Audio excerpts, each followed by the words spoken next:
video kali ini kita akan ngaji lagi bersama guru kita semua, Pak Ustadz Danu, yang sudah hadir di sini bersama kami. Assalamualaikum Pak Ustadz. Waalaikumsalam warahmatullahi wabarakatuh.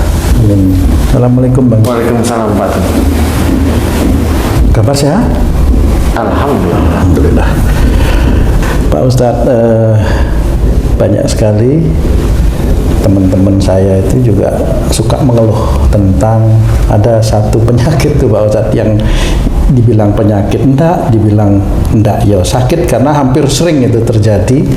Bahkan kami juga pernah mengalami hal seperti itu, di mana sering terasa sakit di daerah leher belakang sini Pak Ustadz, leher belakang samping tengkuk ini kayak rasanya nggak enak gitu. Kadang-kadang apa yo salah tidur, apa salah letak bantal gitu, sehingga kondisi di daerah belakang leher sini agak nggak enak gitu, di tengkuk sini kan, kadang-kadang sampai ke bahu sini Pak. Iya, Pak. Ya. Nengok susah.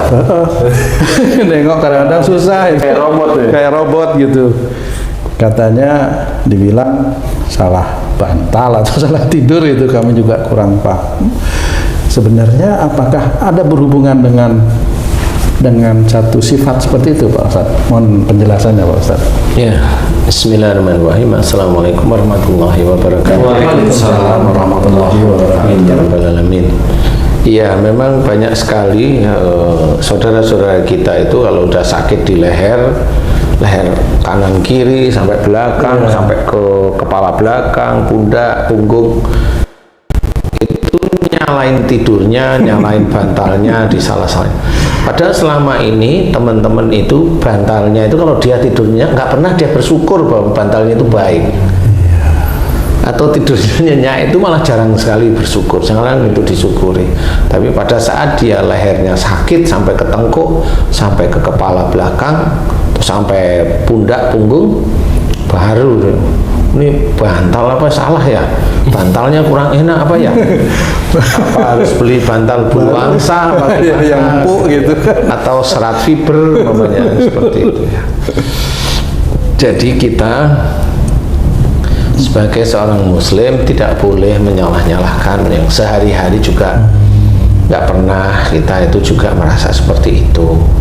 Nah, yang harus kita lihat itu adalah coba kita perhatikan, sering nggak kita bersyukur tentang nikmat-nikmat yang diberikan oleh Allah Ta'ala kepada kita. Sebenarnya kalau kita mau berhitung ya, walaupun nikmat itu istilahnya itu sangat banyak sehingga tidak bisa dihitung, sebenarnya yang antara nikmat yang banyak yang diberikan Allah kepada kita dengan rasa tidak nyaman atau sakit kepada kita, itu kan banyak nikmatnya. Tapi banyak dari kita, saudara kita ini tidak pernah bersyukur yang seperti itu, tidak pernah bersyukur. Nah, itulah yang menyebabkan tetap kita atau sedulur-sedulur beriman yang lain itu tetap dikatakan kufur. Sudah diberi nikmat, tidur dengan nyenyak, bangun dengan nyaman pun tidak pernah disyukuri, itu tetap namanya kufur. Ya, padahal sudah dijelaskan dalam ayat yang sering kita dengarkan, la in syakartum la azidanakum. Nah, yang belakang ini yang bahaya, wala in kafartum inna adzabi lasadid. Jadi kalau kita diberi nikmat ya bersyukur, termasuk tidur disyukuri, agar kita itu tidur berikutnya itu diberi nikmat oleh Allah Ta'ala, ditambahkan. Kemudian jangan kufur. Kalau kufur ya sesungguhnya siksa Allah amat pedih, itu memang benar. Tapi bukan sakit itu siksa Allah, belum itu. Karena hubungannya dengan syukur. Berarti kalau dia tidak bersyukur, bukan di titik itu dia sakit, bukan, nanti di akhirat titik itu. Nah, pada saat dia tidur kemudian kepalanya belakang liang, kemudian lehernya kaku semua, sakit, buat nengok kiri sakit, nengok kanan dikit aja sakit, itu bukan karena tidak bersyukur di titik itu, insya Allah bukan, insya Allah ya. Nanti yang tidak bersyukur di titik itu nanti di akhirat, jelas itu, jelas ya. Nah, titik yang dimana kepala itu seperti itu biasanya berhubungan dengan Leher itu berhubungan dengan apa? Kepala dengan tubuh. Kepala itu dipergunakan untuk berpikir, bisa belok kiri, bisa belok kanan. Ya, nah di titik itu berarti leher itu penyangga dan harus fleksibel, harus apa namanya? Fleksibel, Elastis, dinamis, apalah ya itu fleksibel, bisa nengok kiri, ya. bisa nengok kanan, bisa gini, bisa begitu ya, begitulah ya. Nah di titik itu sebenarnya kepala itu kan untuk berpikir atau untuk menggerakkan seluruh tubuh, berarti disitulah intinya kepala itu berhubungan dengan kalau kita sebagai orang tua ya orang tua. Leher berarti ini adalah fleksibilitasnya. Jadi rodanya. Nah, kalau rodanya itu seret, kan gitu nih. Rodanya ini kan seret nih. Ya. Berarti kurang uli, kurang pelicin. kurang stempet ya. kurang gemuk nih, kurang gemuk. Gemuknya apa? Yaitu tadi pelicin. Atau kaku jadinya. Nah, sebenarnya kalau kamu sering seperti itu berarti kamu dengan istrimu, dengan anak-anakmu sering kaku. Betul. Ya. Sering kaku. Apa kaku gimana sih? Keputusanmu yang kamu putuskan lewat ini seringnya nggak nyaman di istri, nggak nyaman di anak. Dipaksakan seperti itu. Kamu memaksakan keinginan, istilahnya untuk komunikasi kamu dengan istri dan anak-anak itu kasar ceritanya. Makanya kasarnya itu kurang pelicin, kaku, kasar, emosional. Nah di sini nanti sakitnya. Iya benar. Di sini. Nah, nanti kalau omonganmu sampai omongan pun kelihatan kasar ya nanti di sini. Rasanya gimana? Tenggorokan. Di sini tenggorokan ini rasanya kok ada lendir terus ya. Begitu aja. Nah kayak gitu. Terpancing. Itu dahem itu sesuatu yang memancing. Nah, kan gitu. Nah, itu berarti betul banget termasuk itu. omonganmu sendiri itu nyakiti.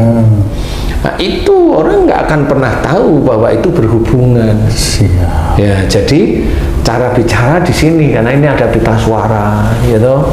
Ada pita suara, ada otot-ototnya dan sebagainya. Pita suara itu dipergunakan untuk apa?